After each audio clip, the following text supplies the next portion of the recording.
اس کی طرف رجوع کرو۔ تو نقطہ ہماری ڈائریکشن جب تک کلیئر نہیں ہوگی، ڈائریکشن درست کرنی ہوگی۔ آپ جہاں بھی ہو، قطب نما جو ہے وہ ہے سوئی آپ جہاں کھڑی کر دیں تو وہ دکھاتا ہے۔ تو مسلمانوں کا قطب نما مکہ اور مدینہ ہے، مسلمانوں کا قطب نما قرآن و سنت ہے۔ جب اس کو بنا لیں گے قطب نما کو، سوئی ہماری ڈائریکشن، پھر پاکستان میں ہوں گے تو ہمارا قبلہ مکہ و حرمین شریفین ہوگا، پھر سینٹرل ایشیا کے مسلمان کا قبلہ و کعبہ بھی حرمین شریفین ہوگا۔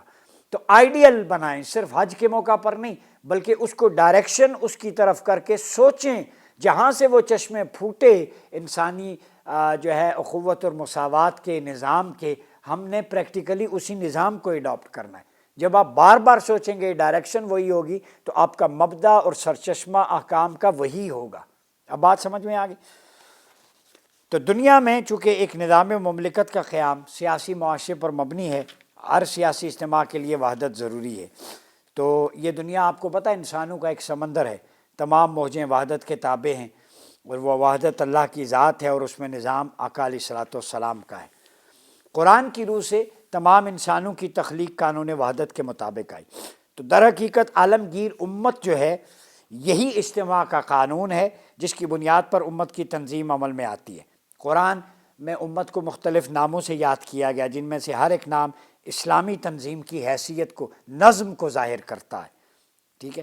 مثلا امت واحدہ قرآن نے کہا، عظیم اسلامی سوسائٹی کے فطری اور ابتدائی نظم کو امت واحدہ کہتے ہیں۔ یہ نیچرل جو ایک ربط ہے اس کا نام ہے، اور قرآن اس نظریہ کا واحد موجد اور دائی ہے، امت واحدہ کا، اور اس نظریے کے مطابق تمام انسان قوم واحد کی حیثیت رکھتے ہیں۔ اس کے معنی یہ ہے کہ قرآن جغرافیائی حدود کی بنا پر قوم کی تشکیل کو تسلیم نہیں کرتا، بلکہ بہت سی قوموں کے علیحدہ علیحدہ وجود کو تسلیم کر کے بین الاقوامی وفاق بھی قائم کرنے کا حامی نہیں، بلکہ خدائے واحد کی پیدا کی دنیا کو انسانیت کا وطن اکبر قرار دیتا ہے، اور قوم واحد میں خدا کے حکم پر متحد دیکھنا چاہتا ہے، ٹھیک ہے۔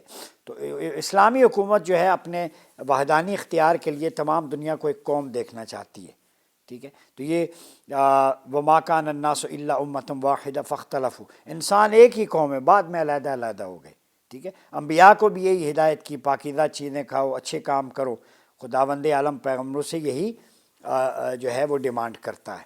تو امت واحدہ یہ اجتماعی نظام کے ارکان ہیں، ٹھیک ہے۔ انسان نے پھر بعد میں اسے ٹکڑے ٹکڑے کر دیا، ہر فرقہ، پارٹی، نظریات، رجحانات الگ ہو گئے، ٹھیک ہے۔ تو آپ صلی اللہ علیہ وسلم سے بھی فرمایا کہ فرقوں، پارٹیوں کو ان کی غفلت اور بے ہوشی میں غرق ہونے کے لیے چھوڑ دیجیے ایک مقررہ وقت تک۔ تو جوڑنا، انبیاء جوڑنے آئے تھے، جوڑیں قرآن و سنت کے ساتھ، جوڑنے کا پیغام ہے، ٹھیک ہے۔ تو اسلامی حکومت کا نظام قومیتوں کی منتشر تنظیمات کی جگہ الناس کا لفظ استعمال کرتا ہے، انسانیت عامہ سے اپنے تعلق کو، یہاں سے گلوبلائزیشن، عالمگیریت، اسلامک گلوبلائزیشن یہاں سے نکلتی ہے۔ یہ ایک فریٹرنیٹی کلب ہے، اور اس سے بڑھ کر انکلوسیونیس اور ہارمنی کسی مذہب نے نہیں ہے جو اسلام نے الناس کہہ کر دی ہے، ٹھیک ہے۔ اور قوم کی جگہ امت، اور امت کی جگہ امت واحدہ کو قرار دیا ہے، سنگل، ایک خدا اور ایک نظام، اس کے اندر آپ رہیں، اور ایک رسول۔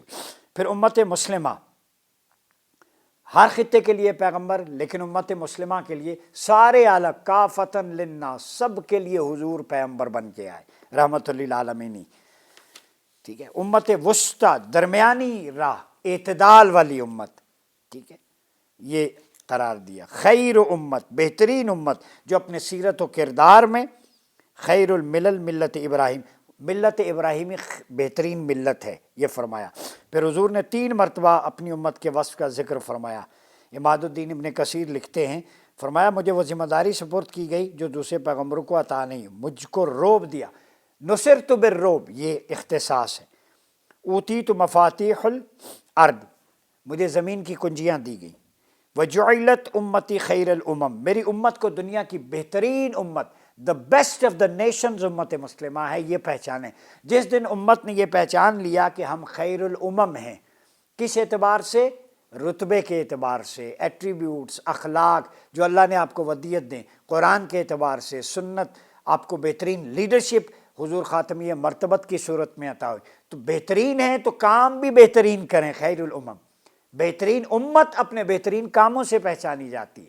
آج ہم 57 ٹیریٹوریل باؤنڈریز ہیں، امت غائب ہے اس لیے کہ ہم نے قرآن و سنت کو چھوڑ دیا جو بہترین لائے عمل تھا۔ تو بہترین امت تب بنے گی جب وہ اپنے مرکز کی طرف لوٹے گی۔ اس وقت مرکز سے دور ہٹ چکی ہے، مرکز قرآن و سنت ہے، یہ تصور ذہن کے اندر رکھیں۔ پھر اس کے بعد اجتماعی نظم، وَاعْتَصِمُوا بِحَبْلِ اللَّهِ جَمِيعًا وَلَا تَفَرَّقُوا، اللہ کی رسی کو۔ وہ اللہ کی رسی کیا ہے؟ دو احادیث میں آپ کے سامنے رکھ دیتا ہوں۔ ایک ہے کہ حضور علیہ الصلوۃ والسلام نے ترکت فیکم الثقلین، ٹھیک ہے، اور حضور نے فرمایا دو چیزیں چھوڑے جا رہا ہوں، اگر میرے بعد تمسک رکھو گے وَإِن تَمَسَّكْتُم بِهِمَا لَن تَضِلُّوا بَعْدِي، تو گمراہ نہیں ہوں گے میرے بعد۔ ایک قرآن، ایک سنت، اور دوسری روایت ہے ایک قرآن اور ایک میرے اہل بیت۔ تو تطبیق مفسرین کرتے ہیں قرآن و سنت اور اہل بیت کا دامن تھامنے سے انسان گمراہ نہیں ہوتا، جہاں سے دین کے چشمے پھوٹے۔ تو امت جو اکٹھی ہونی چاہتی ہے تو قرآن و سنت، اہل بیت اور حضور علیہ الصلوۃ والسلام کے صحابہ کرام کا جو تعامل ہے اس پہ اکٹھی ہو جائے۔ اب میں کچھ چیدہ چیزیں آپ کے سامنے رکھتا ہوں جو ایکسٹرنل پرابلم ہے، ماڈرن فارم آف کولونائزیشن، جو 57 کنٹریز ہیں، اپنے اپنے مفادات ہیں، یہ ڈس یونائٹڈ ہونے کا ایک سبب ہے، اس سے نکلنا ہوگا۔ پھر ملٹیپلسٹی امنگ اسکالرس کی اپنی اپنی تعبیرات ہیں، لیکن ایک تعبیر ہے قرآن و سنت کی، اس پہ اکٹھے ہو جائیں۔ ہم بات کرتے ہیں اپنے مسلک کی، اپنے شیخ کی، جب ہم نے بات کرنا شروع کر دی اللہ اور رسول کی تو ہم اکٹھے ہو جائیں۔ کیوں نہیں قرآن و سنت کی بات کرتے؟ اپنی اپنی ترجیحات اور تعویلات کو چھوڑیں، پروموشن کو چھوڑیں، اللہ اور رسول کو پروموٹ کریں تو خود پروموٹ ہوں گے۔ Promotion of Allah and his messenger, Quran کی پروموشن کریں، سنت و سیرت مصطفیٰ کی پروموشن۔ ہماری بات کیا ہے؟ جن کی بات میں وزن ہے، جن کی بات سے ہماری کامیابی ہے، ان کی بات کریں۔ Rise of extremism and terrorism, اس پہ کانسنسس ڈیولپ کرنا ہوگا۔ یہ بہت بڑی فالٹ لائن ہے، چند لوگ لٹ لے کے اسلام کا نام لے کے ٹیررزم کرتے ہیں۔ پھر ایجوکیشن میں کمی، رچ ریسورسز پور مینجمنٹ، ریسورسز تو بہت ہیں مالا مال، مینجمنٹ اور لیڈرشپ نہیں ہے۔